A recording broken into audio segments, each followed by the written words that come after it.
Scott, I got a late tweet from Bill Stott, and this is kind of a little bit off the cuff here in terms of what we'll be talking about, but kind of going back to the draft talk.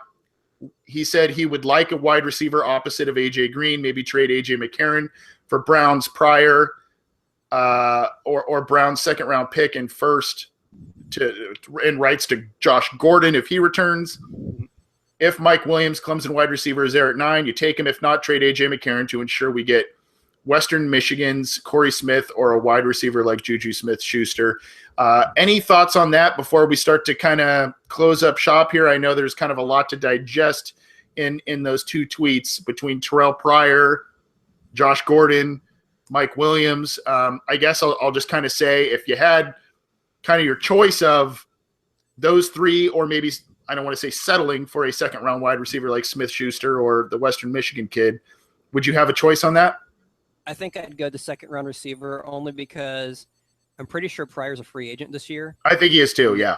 Odds of them signing a free agent beyond, the veteran league minimum is probably 0%. So I'd see him getting some traction by NFL or by wide receiver needy teams, and I don't see the Bengals going in on that. I'd say Gordon at this point probably has as good of a chance of being reinstated as Justin Blackmon does for the Jaguars.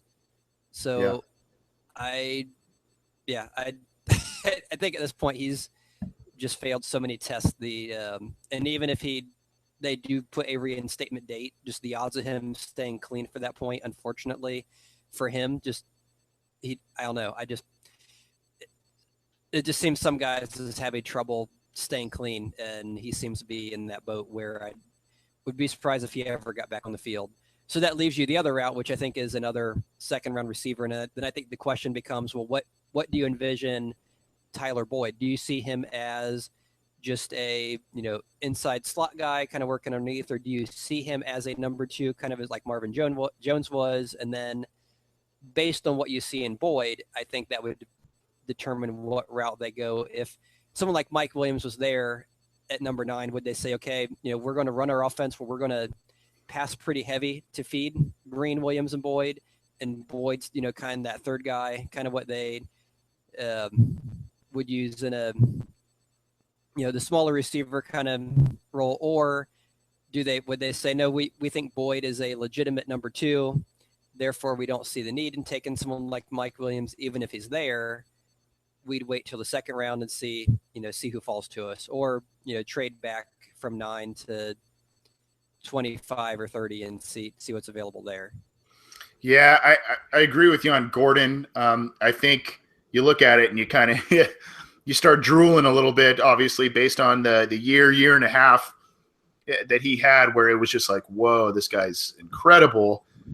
But in an offseason where Adam Jones had an issue, in an offseason where you need some stability, you need guys that you can rely on to be on the football field, whether it's suspensions, injuries, all of that, I don't think Gordon is a route to go.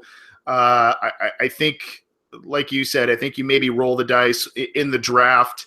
And then I don't think, in going to Pryor, I don't think he's a fit here, just because there seems to be a weird relationship between Pryor and the Bengals. We talked about that on previous shows, based on them trying to talk him into wide receiver. He didn't want to do it.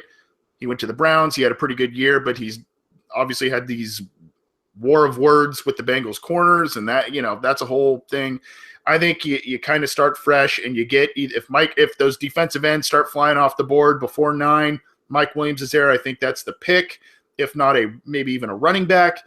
And then you look at, if they don't go that route at number 9, then you maybe look at the top of round 2 for another good complimentary receiver. And then now you have Green, you have a rookie, you have Tyler Boyd, maybe you reside Brandon LaFell, and then you get Tyler Eifert, hopefully back from surgery, a back surgery he had this shortly before the season ended. So I think in that case, then you'd be pretty well set. Do you agree?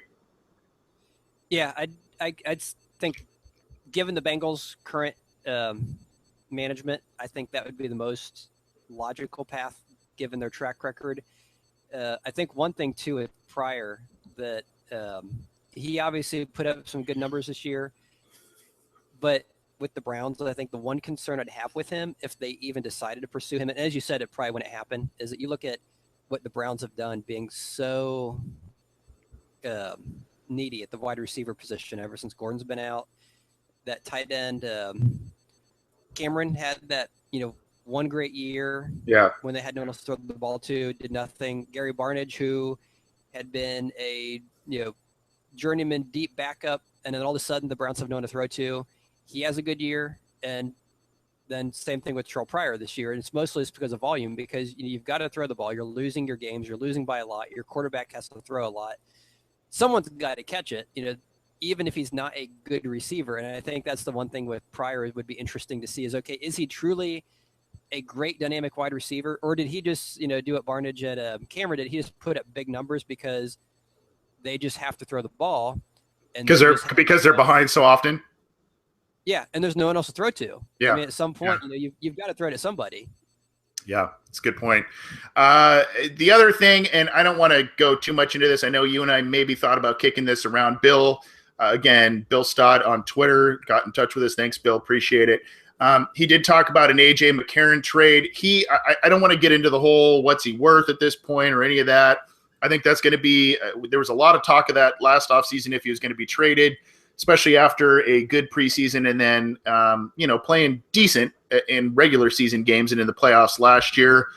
Those talks will probably ramp back up again this year. And if the Bengals are going to be, quote unquote, vastly different, as Marvin Lewis said recently in 2017, maybe it's those trades and they look to get some value for him, a guy that's just basically sitting on the bench at this point. The one thing I want to ask you, Scott, if say there's trade options on the table and the best offer in terms of a high pick or a potential player or whatever it is, the best offer on the table is from Hugh Jackson and the division rival Browns. Should the Bengals take that? Or should they maybe take a lesser trade to avoid the division rivalry? And Mike Brown's relationship with the Cleveland Browns, even though it's not Art Modell anymore.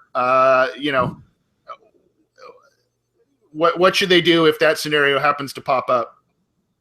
I'd be inclined to take the trade. I know there's the old adage you wouldn't want to trade in the division, but at the same time, it's not like you're trading AJ Green or Burfict. It's a backup quarterback, and if you really felt he was that good, you'd be starting him over Dalton and trying to trade Dalton for a higher pick. And you're going to lose him at the end of the year anyway, because someone is going to offer him enough money to be a starter, and I don't think they're going to give him starter money to back up Dalton. So instead of having him for a year and losing him, or you face him twice during the season, I guess I'd rather face him twice in the season and get a second-round pick or a low first-round pick instead of not face him at all, or maybe face him once and get a third or fourth-round pick. Because I think at the end of the day, he's not Peyton Manning. He's not an elite. He's not going to turn the Browns from 1-15 to 15-1. So I would be perfectly fine facing him.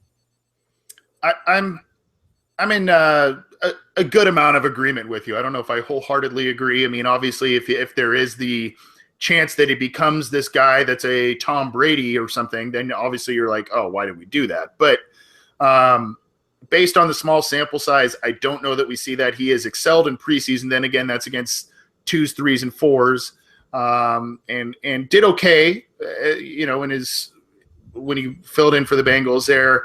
I agree too. I think he's a 5th-round pick. If you're able to get somehow a 2nd or 3rd-round pick for the guy, regardless of who's offering it, I mean, you're playing with house money at that point. So I think you look at it, and who knows? You roll the dice and you say he could be a very good quarterback for the Browns, or he could be a Kevin Kolb for the Browns.